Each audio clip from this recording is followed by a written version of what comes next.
ஒருத்தர் மூஞ்சியை பார்த்தாலே எனக்கு எல்லாமே தெரியுங்க. சாமுத்திரிகா லட்சணம். இந்த அழகான குரலுக்கு இந்த அழகான மூஞ்சி தான் செட் ஆகும். ஆ.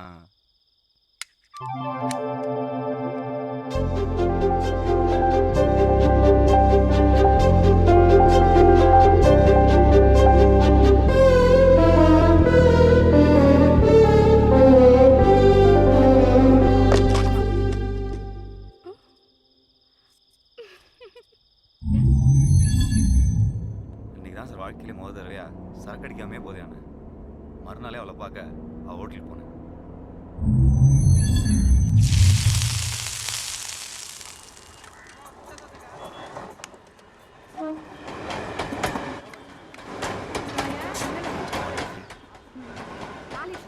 எடி சட்னியோட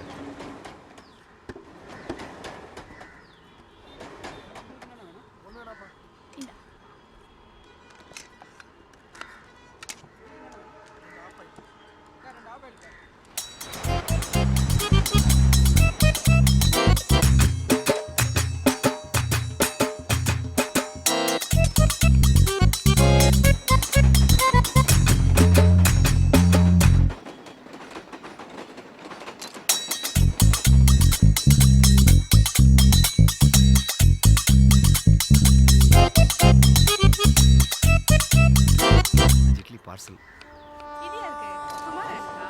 இல்லை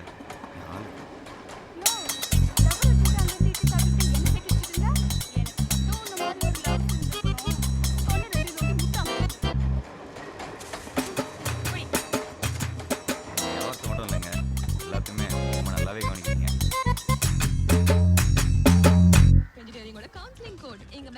சாயங்காலம் பஜ்ஜி போடணும், வாழைக்காய் வாங்கி வாழைக்காய் பஜ்ஜியோட வெங்காய பஜ்ஜியும் போட்டுருவோம்க்கா. கரெக்டா 4 மணிக்கெல்லாம் வந்துடு, லேட் ஆகிடாத. ரமா என்னையா ஏன் விட்டாண்ட? வாழை இட்லி சாப்பிடுச்சு, என்ன சொல்லுச்சு? அது இருக்கட்டும், நீங்க சாப்பிட்டீங்களா? இனிமே தான் சோறாக்கி சாப்பிடணும். இதுக்கு மேல போய் சமைக்கணுமா? என்ன பண்றது? இந்தாங்க, என்னது இது? முதல்ல பிரிச்சு பாருங்க.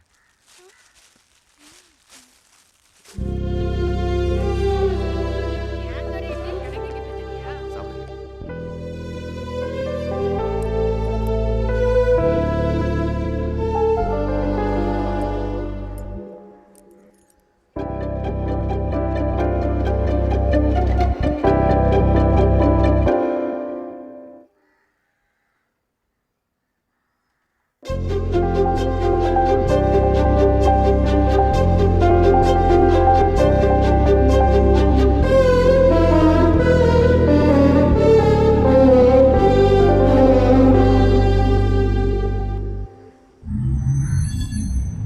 அவ சுட்ட இட்லியை வச்சு அவளையே சுட்ட. இவ்வளோ ஈஸியாக முடிஞ்சு போச்சு லவ். லவ் தான் சரி ஈஸியாக முடிஞ்சது. கல்யாணத்துக்கு போட்டாலே ஒரு கண்டிஷன். நான் உன்னை கட்டிக்கணும்னா உன் வீட்டில் உனக்குன்னு சொந்தமா தனியா வீட்டுக்குள்ளேயே ஒரு பாத்ரூம் இருக்கணும். பாத்ரூமா?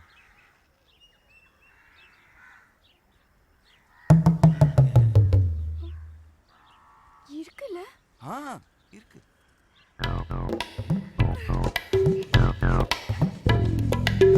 கண்டிஷன் தப்பா இருக்கலாம், ஆனா கப்பா இருக்கு. நான் பிறந்ததுல இருந்து எல்லா வீட்லயுமே காமன் பாத்ரூம் தாயா.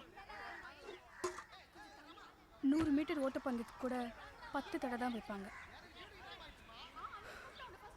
ஆனா 20 மீட்டர்ல இருக்க பாத்ரூமுக்கு 25 தடை.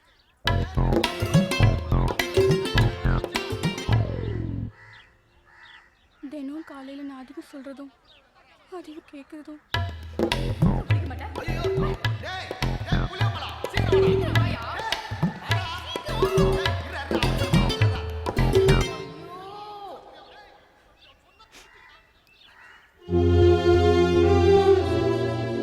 காசு இல்லாம கூட இருந்துடலாம். காமன் பாத்ரூம்ல இருக்க முடியாது. கவலையே படாத. கல்யாணத்துக்கு அப்புறம் எல்லா பொண்ணும் முழுகாம இருக்கணும்னு ஆசைப்படுவாங்க. ஆனா நீ மட்டும் முழுகிட்டே இருக்க போற. சந்தோஷம்.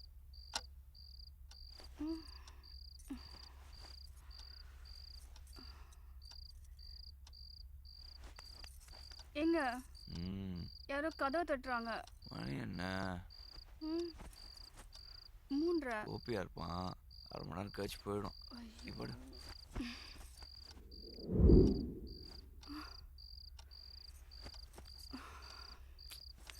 ஏங்க மறுபடியும் யாரும் தட்டுறாங்க.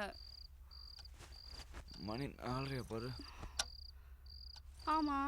சரவணனா இருக்கும். இவன் கோபி மாதிரி கிடையாது. 10 நிமிஷம் தட்டிட்டு போயிடும். ஜென்டில்மேன். நீ படு.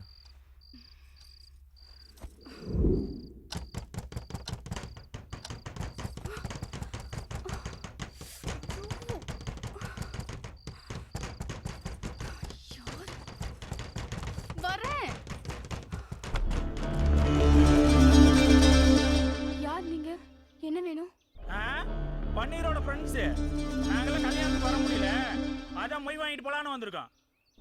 என்னங்க? யாருங்க இவங்கெல்லாம்? சொல்றா, கேக்குறாங்கல்ல. நாங்கெல்லாம் அவங்க புருஷனுக்கு கடன் கொடுத்துருக்கோம்மா.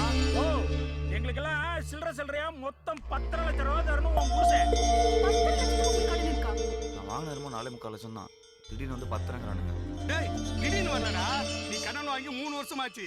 இன்னும் வாங்கின கடனுக்கு 1 ரூபா கூட வட்டி கொடுக்கல. தனியா இருந்தப்போ ஏமாத்திட்ட, இப்ப பொண்டாட்டி வந்தாச்சுல, இனிமே ஏமாத்த முடியாது. கொடுத்த காசை வசூல் பண்ணாம போறதா இல்ல, உங்க வீட்லயே தான் உட்கார போறோம். ஓ, கதவு தரமா.